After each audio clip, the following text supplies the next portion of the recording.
নির্বাচনী কোনো দল কর্তৃক কোনো প্রার্থী নির্বাচিত হওয়ার পর, মনোনীত হওয়ার পর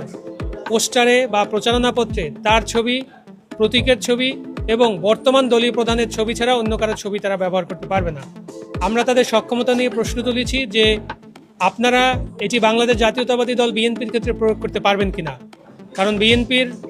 বর্তমান দলীয় প্রধান হচ্ছেন ম্যাডাম বেগম খালেদা জিয়া, কিন্তু বিএনপির যারা মনোনীত প্রার্থী ইতিমধ্যে হয়েছেন এবং যারা হবেন, আপনারা দেখবেন যে তারা তাদের প্রচারপত্রে, তাদের লিফলেটে, হ্যান্ডবিলে, বিলবোর্ডে সব জায়গায় তারা তারেক রহমানের ছবি ব্যবহার করছেন। আমরা বলেছি এইটি আপনারা স্ট্রিক্টলি কিভাবে প্রয়োগ করবেন, এটি থেকে বিএনপিকে কিভাবে বিরক্ত রাখবেন, সেটি দ্বারা আপনাদের সক্ষমতা প্রমাণিত হবে এবং জনগণের কাছে আপনাদের জবাবদিহিতা সেটি পূরণ করার, সেটিকে জবাবদিহিতায় বাধ্য হওয়ার একটি ধাপ, একটি পরীক্ষা আপনাদেরকে তখন দিতে হবে। আপনারা যদি সেটি পারেন তাহলে এই সক্ষমতাটি তৈরি হবে।